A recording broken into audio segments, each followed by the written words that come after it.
wasaaradda arrimaha dibadda doorkeeda arrintaa ku saabsan waxa weeye keliya inay adduunka dibadda u tarjunto mowqifka oo u caddayso mowqifka dowladda soomaaliyeed. waya waxaa dhacday in aad ka qayb gashay shirkii ururka jaamacadda carabta golaha wasiirada, waxaana aad la isula dhex maray, adiga ku dhaadana aad sheegtay in warqad ay u gudbisay dowladda soomaaliya khaasatan wasaaradda arrimaha dibadda shirkaasi iyada oo ka cabanaysa sida ay imaaraadku u galeen heshiiskaas ama ula dhaqmayaan soomaaliya. bal faahfaahin naga sii, noo qodobe wixii ku qornaa warqadda aada gudbiseen. warqadda aan gudbinay horta wasaaradda arrimaha dibaddu waa qayb kamid a dowladda soomaaliyeed, marka mowqifka waxaa iskale dowladda soomaaliyeed, wasaaradda arrimaha dibadda iskale malaha. waa mowqif ka yimid go-aan madaxweynaha, ra-iisul wasaaraha, golaha wasiirada, ummadda soomaaliyeed ay ku raacsan tahay iyo qaybaheed waa dhimi. marka waxa anagu taasaan tarjumayna adduunka gudbinayna shirka jaamacadda wasiirada arrimaha waxay kusoo beegantay iyada oo uu jiro. annagu marka waxaana cadaynay keliya in aan sharikad duway laga leeyahay oo layihahdo duway sood ay gudubtay midnimada iyada ee qarannimadayada oo ay dowladda ogeyn ay soomaaliya dowladda ogeyn ay soomaaliya ka gashay. marka annagana aan saa diidayno arrintaa ayaanu inaga oo sheegnay in ay tahay inaan meel looga dhicin karo iyo wasirka dalka iyada. intaas ayaanu caddayn. waya maxaa ka soo baxay? waxaa ka soo baxay jaamacadda waxay sii siyaaday qaraar yosaa oo awalba soomaaliya ku saabsanaa oo ahaa soomaaliya qaranimada midnimada laga xadgudbi karin oo ay adkaysanaas. waxaa kaloo ka soo baxay in aanu saaxiib nahay uu yiri maaragtay saameyna ku leh jaamacadda arabta uu yiri annaga ayaa arrintaas fiirinayna dhexdhexaadinayna. mudane wasiir, dalkaas waxa ay soomaalidu isla dhex marayaan oo tuhunsan yihiin inuu yahay sacuudiga, dalka sacuudiga iyo imaaraadkuna ay isbahaysi ku yihiin khilaafaadka hadda ka jira gobolka oo hal dhinac ay kasoo wada jeedaan. marka ma laga yaabaa in ballanqaadkaas ay qaadeen haddiiba uu sacuudiga yahay ama dal kale yahay in hal bacaad lagu lisay ay noqonayso oo waxba aysan kasoo bixi doonin? anagu maamilka ma hagaamin karo. niyad fiican ayaana ku qaad oo ku yeelay dhacaayintaas. afka iyagu waa cad yahay, waa cadaynay. sharciguna ayuu jira qarannimada iyo midnimada dalka soomaaliyeed. waa in laguma xado. marka haddii niyad wanaag mala ku dhexdhexaadiyo waka haddii anaa hadee waya haddii aan usoo noqono dhinacan iyo dekeda berbera gaar ahaan, soomaalidu waxay ku maamaadaa gacmo geel jire hoos baa loo dhaqaa. waxaa la isla dhex marayaa oo khaasatan siyaasiyiinta somaliland iyo dad indheindheeye siyaasaddu ay leeyihiin dowladda soomaaliya waxay kala hormarinaysaa tillaabooyinkii oo waxaa fiicneyd marka hore inay somaliland arrintan kala xaasho. dowladda soomaaliya waxba kama qabto, diyaarna oo tahay inay walaalaha somaliland lasaf karto lisfahmo. laakiin hadda waxaa galay oo eeda loo haystaa ma aha walaalnimada. waxa weeye dal ajnabi oo dal ah oo damcay inuu maarata heshiis uu galo aysan dowladda soomaaliya oo masashi dadkay dalka aysan ogolayn. marka dadka leh khilaafka soomaaliya iyo somaliland buu udhexeeyaa wadadan xaqiiqada siday tahay u arkay. khilaafka wuxuu udhexeeyaa dal ajnabi ah oo rabo inuu dalka iyaga u tashado anagoo soo jeedna sharcina aanu lahayn. waayahay dhegeystayaal, waxaad nagala socotaan barnaamijka wicitaanka dhegeystaha oo toddobaadkan aanu kusoo qaadanayno doorka wasaaradda arrimaha dibadda ee arrinta ku saabsan dekeda berbera iyo warqadii ay u direen jaamacadda carabta. waxaa ii martay wasiirka arrimaha dibadda soomaaliya mudane axmed ciise cawad. waxaan jeclahay inaan dhegeystaha koowaad aan u gacan haadiyo. dhegeysta adoo magacaaga oo saddexan ku bilaabayo, kusoo dhow barnaamijka, meesha aad joogtana noogu dar. aad baad umahadsan tahay walaal. magacaygu waa axmed saarax buraale, waxaan joogaa magaalada garowe. waxaan marka koowaad salaamayaa wasiir axmed ciise cawad, wasiirka arrimaha dibadda soomaaliya. waxaan marka labaad u hambalyeynayaa qaabkii ay dowladda federaalka u wajahday faragelintii ay imaaraadku ku sameyneysay xukuumadda soomaaliya.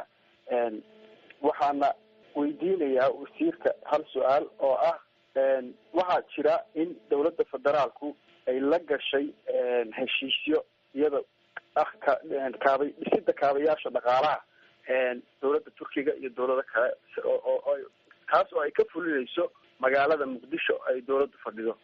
maamul goboleedyadii kale waxay u arkeen arrintaa inay dowladda federaalku isku koobayso khayraadkii ama wixii la wada wadaagay, maadaama masiirkii iyadu gacanta ku haysay saxiixi, taasoo iyadu dowlad goboleedyadii ku kalifaysa inay gacanta u gasho dowlado dullaal-ah iyo dad arrimo siyaasadeed kale. maxaa uga qorshaysan dowladda federaalka in ay soo daadejiso ama khayraadka ama dhisida kaabayaasha dhaqaalaha sida dekedaha iyo laamiyada laga dhisayo magaalada muqdisho, maamul goboleedyada ay kamid tahay puntland, maamul goboleed iyo kuwa kale oo dhan, in iyagana la siiyo qoondadoodii iyo wixii ay xaqa ulahaayeen. waaya, aad ayaad umahadsan tahay. mudane wasiir, kusoo dhawow. waa su-aal fiican. marka waxa weeye waxaa su-aasha weydiiyey in wasaaruhu uu sheegay inaysan dowladda soomaaliya diidanayn gobolada soomaaliya, dhowr kasta soomaaliya ka dhaca inay badeysinayso oo ay dowlad sidaan anugu ka warhayo markay la hadasho deeqbixiyaasha waxay markasta maanta ugu dambeysay ra-isul wasaaruhu kala hadlaya deeqbixiyayaal sidii soomaaliya loo xoojin lahaa horumarka soomaaliya loo gaarsiin lahaa. gobolada soomaaliyeed waxay ugu doodeysaa oo ay mar ula raadinaysaa dalka soomaaliyeed ee gobolada soomaaliyeed oo dhan marka laade in xataa horumar kaleeto maaragtay toos gobolada ugu tago. waxaa keliya oo dowladda soomaaliyeed ay diidan tahay waxa weeye aan ka galaan dowladda soomaaliyeed ka ahay. waa tahay marka dowladda soomaaliyeed maalgashi ha lagu sameeyo, laakiin waa in lasoo maraa albaabka saxa ah. waa tahay heshiisku ayaa inay dowladda soomaaliyeed oo gasahay. dhegeystaha kale ayaan soo dhaweynayaa. waxaad dhegeystayaal nagala socotaan barnaamijka wicitaanka dhegeystaha ee laanta afka soomaaliga v o a oo uu marti noogu yahay wasiirka arrimaha dibadda dowladda federaalk ee soomaaliya axmed ciise cawad. dhegeysta adoo magacaago saddexan iyo meesha aad joogto ku bilaabaya, kusoo dhawow barnaamijka. magacaygu waa cali yaasin gurbe, waxaan joogaa dalka Sweden. mudane wasiir, aad iyo aad baan kaaga mahadnaqayaa sida hufan aad noogu sheegtay waxyaalihii aan ku weydiinay. laakiin su-aasha aan qabo waxay tahay, soomaalidu waxay dhahdaa buur ahow ama buur ku tiirsanow. dowladdan hadda jirta waxaad moodaa in culaysyo badan ay haystaan oo ah wadamo badan oo isdiidan. capacity-ga dowladda iyo habka dowladnimadeena iyo awoodeenuna inay aada u liidato way muuqataa. maxaa diidaya annaga oo dowladnimadeena haysana inaan yeelano saaxiibo dhow oo aan ku tiirsannahay oo aragtiyan iyo mabaadiyanba dalkana nanoo dhisa, isla markaasna aragtideena qarannimo nala difaaca. su-aashaas waxaa ii daba taalla su-aal kale oo iyaduna ah, waxaad la socotaa magaalada muqdisho waxaa ka furan 2 xero ciidan, ciidan ay tababaraan turkigu iyo ciidan ay tababaraan imaaraadku. xerada ciidanka ay turkigu tababaraan, calankii soomaaliya iyo calanka turkiga iyo sawirka madaxweynaha jamhuuriyadda federaalka ee soomaaliya ayaa ku dhegan. waxaa loo qaadaa heese wadaniyiina, waxaa lagu tababaraa qaab annaga soomaaliya aan ku qanacsannahay. waayo mudane wasiir soo dhawow. waxaan u sheegayaa dhegeystaha dawladda Soomaaliya waa mare xigmo badan way leedahay. adduunka oo dhan ilaa iyo America iyo Yurub iyo Afrika iyo Carabta xigmo badan bay ku leedahay. diyaarna way u tahay wayna rabtaa inay qofka dal kasta ay saaxiib la noqoto sida uu maaragtay dhegeystuhu uu tilmaamay. marka hadda arrinta tani ma aha khilaaf Soomaaliyeed iyo adduunka ka dhexeeya, waa khilaaf dowladda Soomaaliyeed iyo shacabka ka dhexeeya. weliba ra-iisul wasaaraha ka muuqatay maxaaliya shirka qostay xataa shirkada laga leeyahay dacwad kulo oo anagu diida dhaqan xumadeeda taa macnaheed dad badan haduuse dhegeystuhu leeyahay waa siyaasad fiican in saaxiib yeesho waa ku raacsanahay. waad ku mahadsan tahay mudane wasiir. waxaan filayaa ulajeedada dhegeystahu inuu ahaa in imaaraadku uu ka gows haysto qarannimada halka turkiga uu qirsan yahay, sababtaasoo calanka iyo heesaha iyo usoo bandhigayay. aan u gacan haadina dhegeyste kale. dhegeyste adoo magacaaga oo saddexan iyo meeshaad joogto ku bilaabaya kusoo dhawow barnaamijka. dhegeystayaal, waxaan inoo marti ah wasiirka arrimaha dibadda ee dowladda Soomaaliya mudane Axmed Ciise Cawad, oo aanu ka wareysanayno doorka wasaaradda arrimaha dibadda ay ku leedahay arrinta heshiiska dekeda berbera iyo weliba shirkii jaamacadda carabta ee uu wasiirku ka qayb galay. dhegeyste kale ayaan u baaqaynaa. dhegeyste adoo magacaaga oo saddexan iyo halka aad joogto ku bilaabayo kusoo dhawow barnaamijka. waa mahadsan tahay. waa dhowahay. magacayga waxaa la yidhahdaa maxamed baadil axmed, waxaana ku suganahay wadanka Jarmalka. wasiirka waa salaamaya. bacda salaam, wasiirka su-aasha aan rabay inaan weydiiyo waxay tahay wasaaradda arrimaha dibadda maxaa ay ka og tahay heshiiskii berbera? waa midda koobaad. maxay soo kordhinaysaa dacwadda aad jaamacadda carabta aada u gudbiseen oad uga gudbiseen shirkadan DP World iyo heshiiskii ay saddex geesoodka ay la saxeexatay Somaliland iyo dowladda Ethiopia? waayahay, aad ayuu umahadsan yahay dhegeystahaas Jarmalka naga soo wacay. mudane Cawad, dowladda Soomaaliya waxay ka og tahay ama wasaaradda arrimaha dibadda waxay ka og tahay heshiiskii ay sheegatay shirkadda Dubai oo ahayd inay noocaasa ay la saxatay maaragtay deked Soomaaliyeed iyadoo dowladda Soomaaliyeed ogolaanin. intaa waa intaan ka ognahay. waxay soo kordhinaysaa maaragtay doodayada carabta. waxa weeye carabtu waa meelaan xubnaha ka nahay annaga daleeto oo carabta oo kamid yahay dalka dekedaas laga leeyahay. marka waxaan aynay inaanaan ogolayn in sida jaamacadda carabta jarkeeda uu qabo inaanaan ogolayn in lagu xadgudbo qarannimada. waayahay, su-aal kale ma weydiin karaa? waa mahadsantahay walaal. su-aashaas ayaan ku ekeynaynaa, waktiga ayaa gabagaba ah. marka mudane wasiir, waxaa intii adiga lagu magacaabay iyo intii ka horeysayba waxay Soomaalidu aada isu weydiinayeen, maadaama dalka imaaraadka carabta ay dowladdu waxyaabo kala duwan ka tirsanayso oo aysan ahayn dekeda berbera oo keliya, sababta ay dowladdu ugu yeeri weyday safiirka imaaraadka carabta u fadhiya Soomaaliya su-aalana uga weydiin weyday arrintaasi hadda oo aad jaamacadda carabta dacwad ama aad codsi u gudbiseen inay arrintan wax ka qabtaan, weli safiirka waxba miidna weydiin. marka ma awood iyo daruufo idiin diidaya ayaa jira mase rabitaan la-aan ayaa jirta? dabta waxay tahay jaamacow intii arrintani dhacday oo buuqani dhacay safiirka imaaraadka Soomaaliya ma u joogin Soomaaliya. waanu u yeeri lahayn, waanu u sheegi lahayn in imka dhacay, laakiin ma uu wadanka. waaya, waad mahadsan tahay. dhegeyste kale ayaan u baaqayaa. dhegeyste magacaaga oo saddexan iyo meesha aad joogto.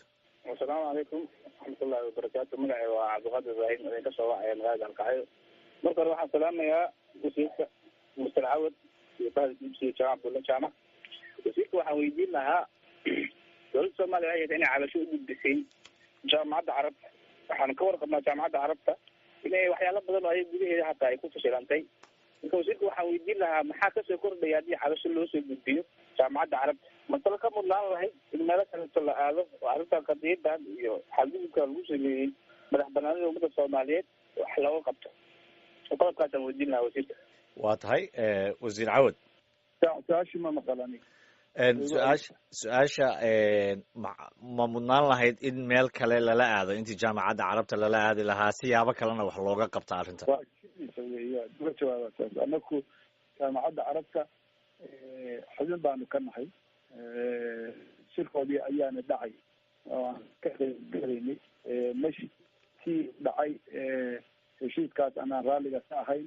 markii ugu meesha horeysay oo maxsal dawla ama dowladeed aan tegi karno, dowlad dawli aan tegi karno kaasuu ahaa. waan tagnay annaga iyo dalkan wax ka tabarayno ama shirka wax ka tabarayna oo xubnahooda nahay. marka saasaanu u geynay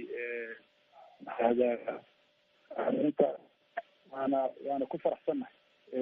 haddii ay ubaahdana waa tegi waxaan ku kalsoon in sharcigu uu dhanka yaga yahay. ugu dambeyntii mudane axmed ciise cawad, maxay ka qabaan dowladaha arrimaha soomaaliya daneeya sida dowladda maraykanka iyo dowladaha turkiga arrintan sidee u arkaan oo maxay idinkala wadaageen arrintani sida ay u dhacayso? doon magacaabay dalalkan ilaa hadda la hadalay oo dhan oo xiriirka caadiga ah oo diblomaasiyeed naga dhexeeyo ama iska waatan kulligood way arkaaneen sharci darrada go-aankaas ama heshiis maxaa la yihahdaa shirkadaas ay sameysay. aada iyo aad ayaad umahadsan tahay. halkaas ayaan ku koobeynaa waktigaaga. waa kaaga mahad celinaynaa wasiir axmed ciise cawad. waa mudan tahay walaal. dhegeystayaal, barnaamijkeeni wicitaanka dhegeystaha oo uu nagala qaybgalayay wasiirka arrimaha dibadda ee dowladda federaalka soomaaliya axmed ciise cawad. intaa ayaanu kusoo gabagabeyneynaa. tan iyo kulantideena dambena ismaqal dambe oo xiise leh.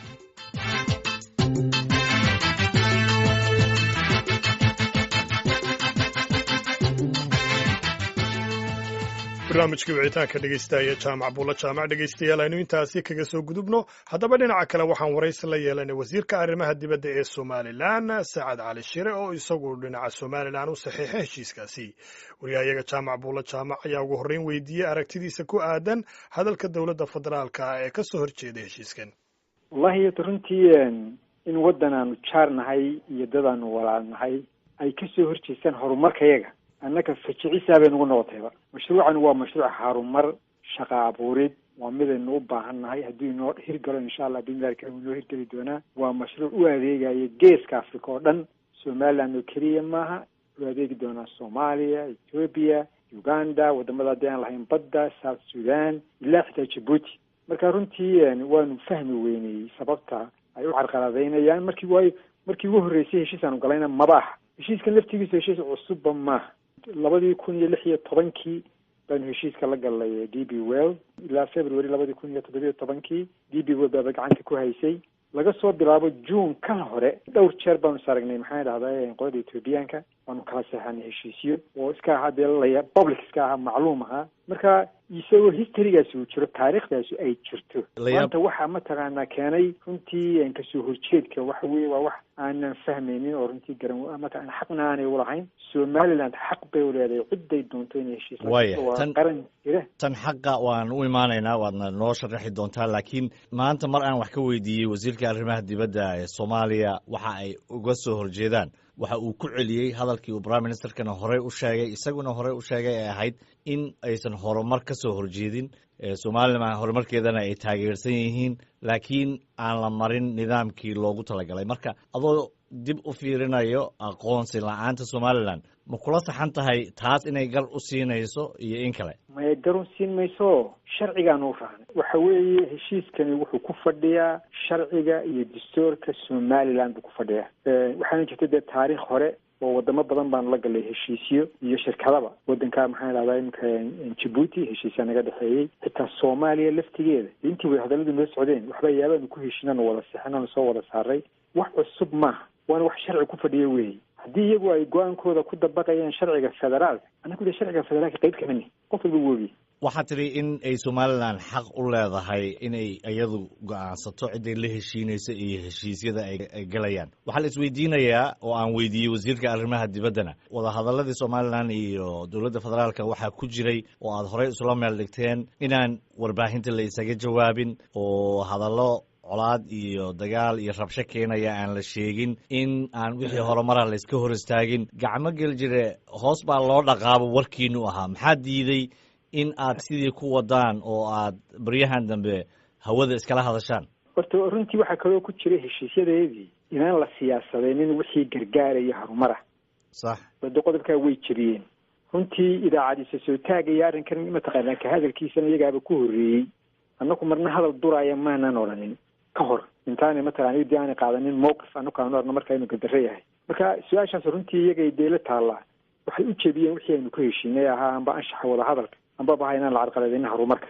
dhanka kale waxaa heshiiskan somalilan dhexdeeda su-aalaha ka imaanayaan haddiiba heshiis la gelayo horumar la gaarayo in ay jabeen nuquladii aad baarlamaanka hor dhigteen qaar ka mid a oo ah in aan 5 sano muddo gudaheeda aanan waxba saami ah lasii iibin karin. marka kaas ma horey buu ugu jiray mise waa mid hadda cusub oo aad gadaal oga soo darteen markaad saxiixayseen? horta lock in period baa la 5 sannadood way ku jireen, laakiin waxa raacsanaa talayilaawe waxa raacsanaa waxa weeye waa marka Ethiopia ay soo gasho. way soo gelitaanka Ethiopia markii horeba tafaahumka uu ka mid ahaa markii aan wada galay heshiiska qoladan DP World. marka hadda way soo galeen inkay 5 sano bilaamayaan aan ciidana aan waxba ka bedelaynin saamigeeda 5 sanood ee soo socda. marka shardiga ku xiran baa liilaaw. ugu dambeyntii Dr. Saacad Cali Shire, arrintan dhamaystirkeeda iyo sidii aad u xalin lahaydeen marka laga tago jawaabaha aad hawada iskaga mariseen, wax xiriira oo hoose ma samayseen mana samaynaysaan? horta dee annaku waa ninkii go-aansanay inaan wada hadal wada yeelano. kaa maanaan dee halkii buu taagan yahay, wada hadalkii wuu furan yahay weli, inkastoo runtii aan dublinka u dhignay waayo jawigii baan jirin.